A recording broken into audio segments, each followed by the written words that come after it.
maybe no longer irrational. Right. There's a reason I'm afraid of robots. Here's why.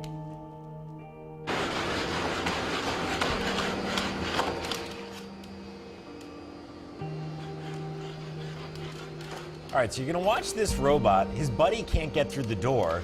So another one comes in with an arm, sticks his leg in the door, holds it for his friend, who presumably is on his way to kill you. Like these two things, yes. That is not where my head was going. Really? But they're coming into your bedroom and will attack you while you're sleeping. would you like it better if they looked more like a dog and had like a head on them? No. Oh, look at the way it moved. Boston Dynamics posted this video to YouTube yesterday. The company's mission is to build the most advanced robots on Earth with remarkable mobility, agility, dexterity, and speed. Nightmare-inducing powers are just a bonus.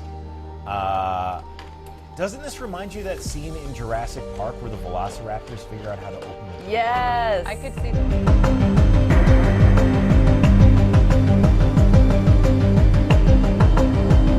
Now, switching gears now, in a major technological feat, Chinese scientists have successfully cloned monkeys for the first time by transplanting donor cells into eggs. Scientists hope the monkeys can pave the way for medical research for human diseases. Our Park So-yeon reports.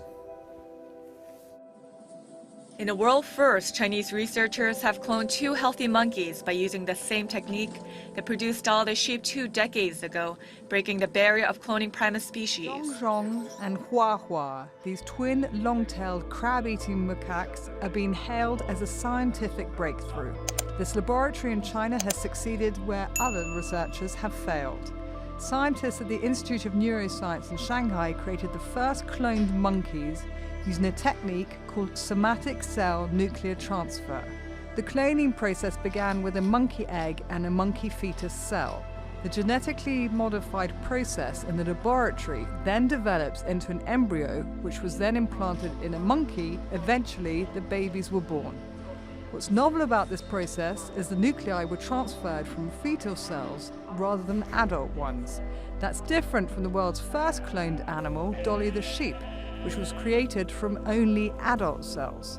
China is the first to successfully clone primates using this method. However, scientists are criticized for pushing ethical boundaries. The Chinese process took 127 eggs to produce 2 monkeys. Animal rights activists oppose medical research on monkeys. And I should point out that people may argue that it's not ethical to use monkey. There is a Parkinson's disease model in monkey, which has been used quite effective, but it needs to use a large number of monkeys. In the United States alone, they are importing 40,000 monkeys each year by drug companies.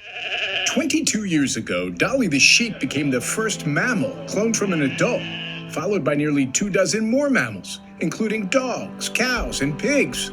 Scientists at the Chinese Academy of Sciences in Shanghai have now cloned a primate for the very first time.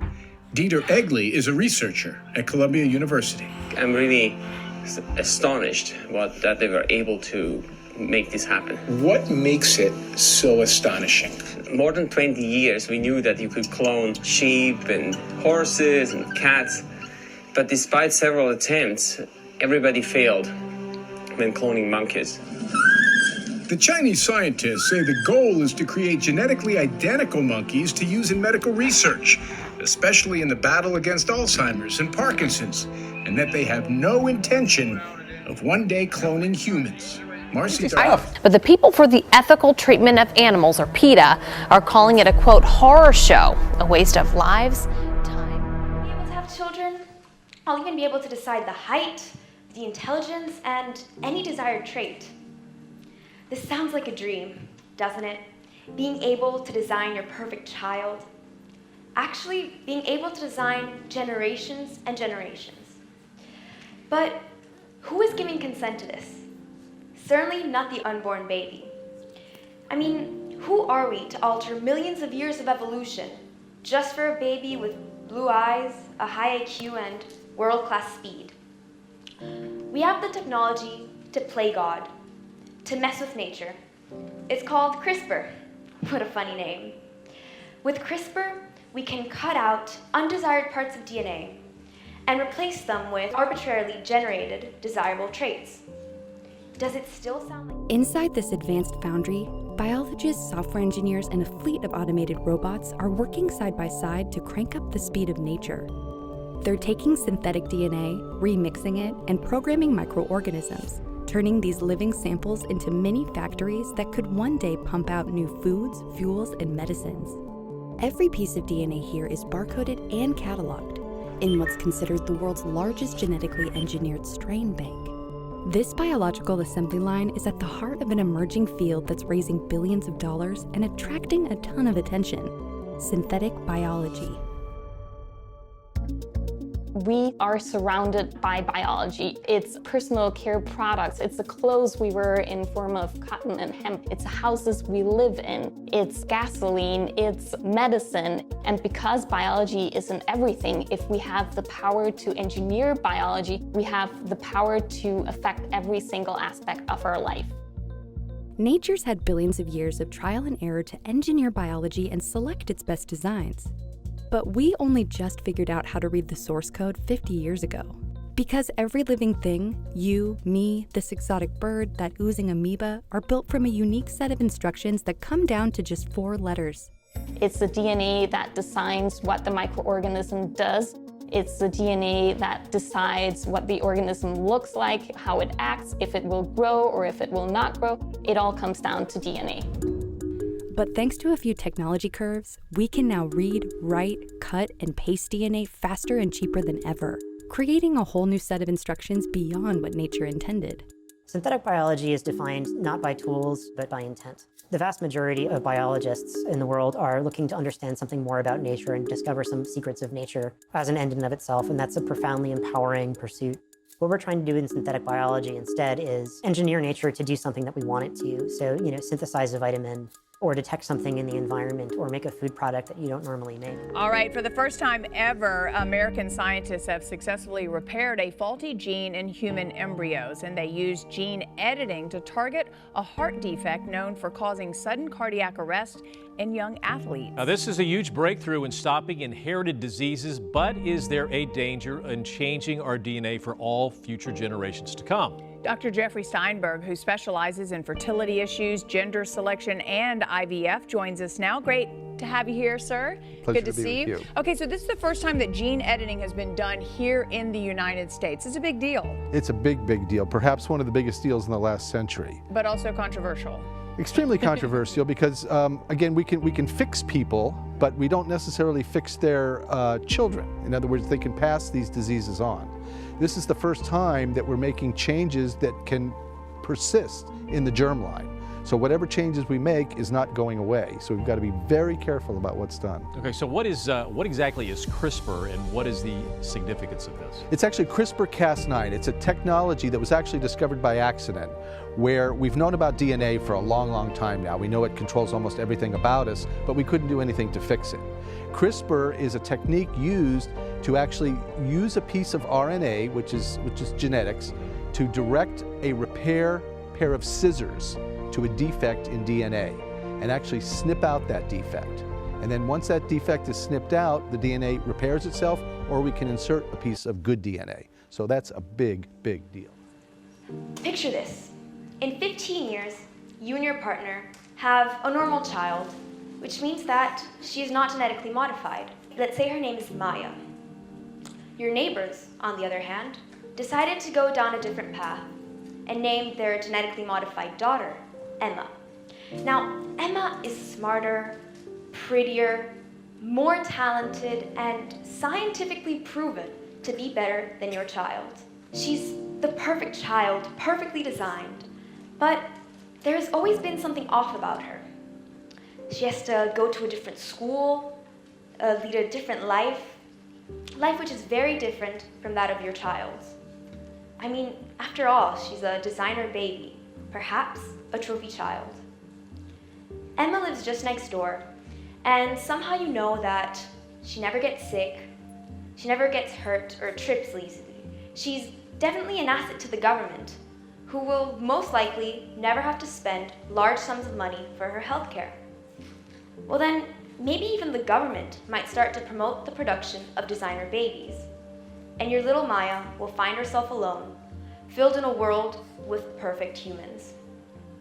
It wouldn't be the first time that the government controlled or tried to control childbirth, whether the number, the mental, or the physical qualities of the offspring.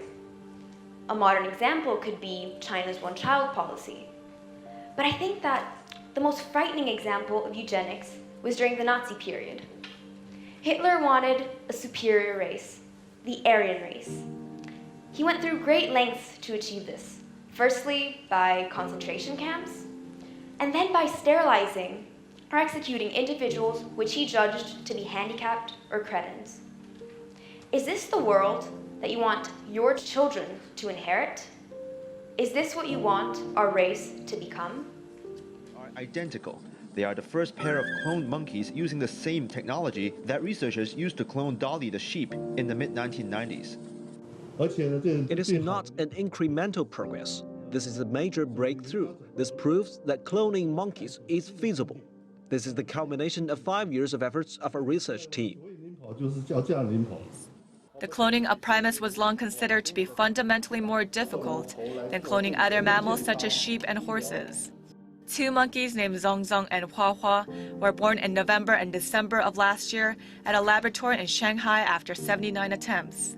The Chinese Academy of Sciences said the procedure was technically challenging. Scientists removed DNA containing nucleus from monkey eggs and replaced it with DNA from the monkey fetus.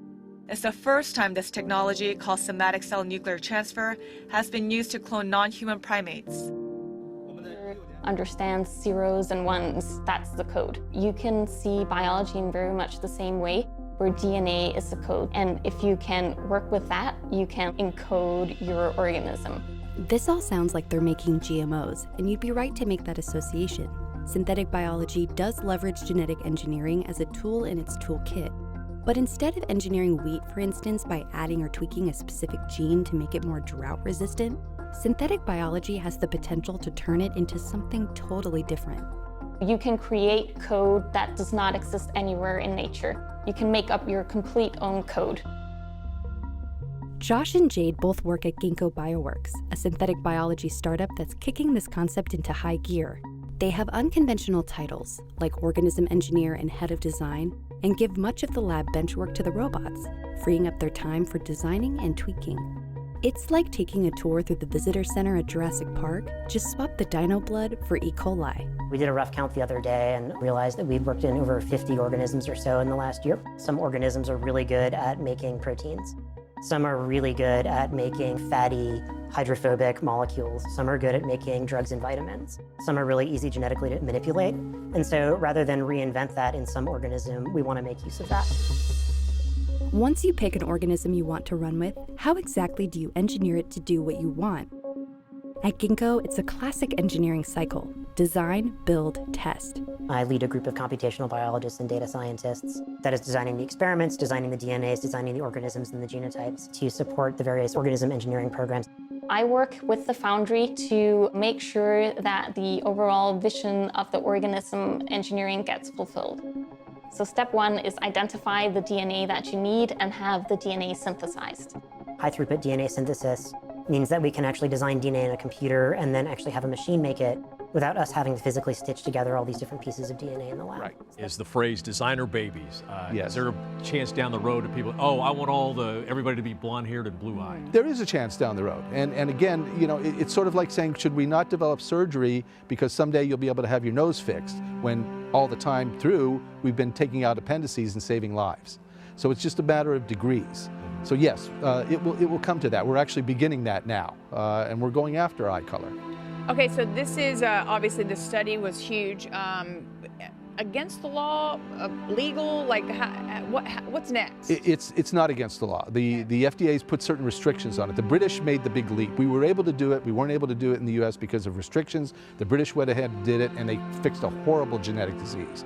So the US then said, okay, you guys, you can now do some research with this, but don't make babies yet. So we're slowly treading our way towards the ultimate goal, which is fixing human beings and making things better. So you said originally this was going in and looking for a specific heart defect. Yes. Which was genetic. Right. Obviously there's other genetic diseases, or maybe not even genetic, say Alzheimer's. I don't know if that's genetic or not, but I mean, could you specifically go in and look for something like that? We're actually starting that because we've got some genes that we know are associated with Alzheimer's, and Alzheimer's is definitely high on the list. True and constant and cannot be lost about us, which grounds all of our political convictions. And hopefully that leads to some good conversations. And John Polkinghorne was one of the leading quantum physicists of his time, remarkable professor. I'm sure you would know the name. And what I came to the conclusion about, ultimately it's not so much about the evidences, it's the willingness to go where the evidence leads. If you're really willing to go where the evidence leads, and if it calls for humility and the bending of your knee, the difference will actually and ultimately come there. You see, in the sciences, as a physicist or as a lab technician or whatever, science can tell you what happens when this is joined to that, or when this is added to that. Nowhere in science does it tell the technician that they must tell the truth. That's not a scientific imperative, that is a metaphysical imperative. So immediately when you move to from science into metaphysics, you come into the real world of why you love your children, why you wish to be loved, and why the truth matters. And most importantly, who will draw that line? This is a question that I get really excited to speak to, because I think there's often this assumption that somehow science has disproved God, somehow science has buried God. You ask specifically the question of how you can get someone to believe in things that aren't physical in nature. Well, there are lots of things like that in science and also in philosophy, which you mentioned. Gravity, numbers, sets, propositions. Most philosophers today are actually not materialists precisely because of some of these reasons. But my primary encouragement on this question would be, all right, meet people where they are. Let's start with the empirical then. Let's start with the sciences, and let's ask that question. Has science pointed away from God? We speak from the objective viewpoint that life has intrinsic worth and intrinsic value, not extrinsic worth conveyed by state or society, but intrinsic worth.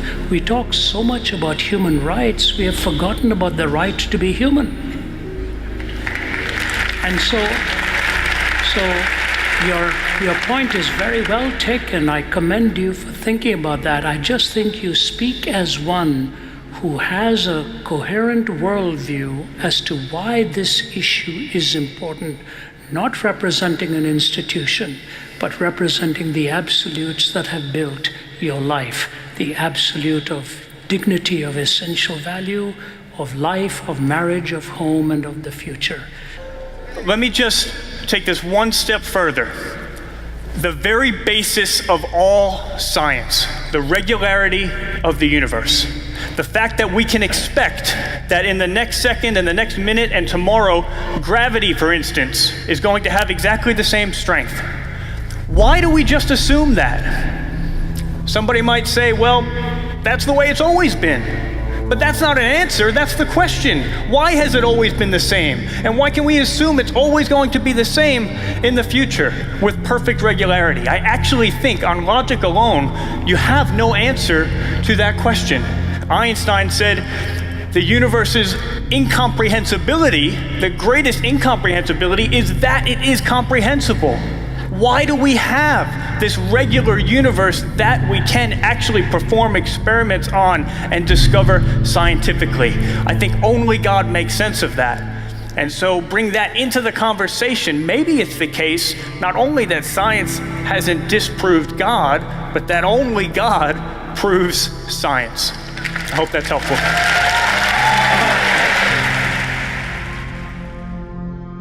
Nicholas Wolterstorff, marvelous professor from Yale, after he lost his son and it crushed his heart, made this incredible comment. When we have overcome absence with phone calls, winglessness with airplanes, summer heat with air conditioning, when we have overcome all these and much more besides, then there will abide two things with which we must cope: the evil in our hearts and death. The answer to those two will not come from science.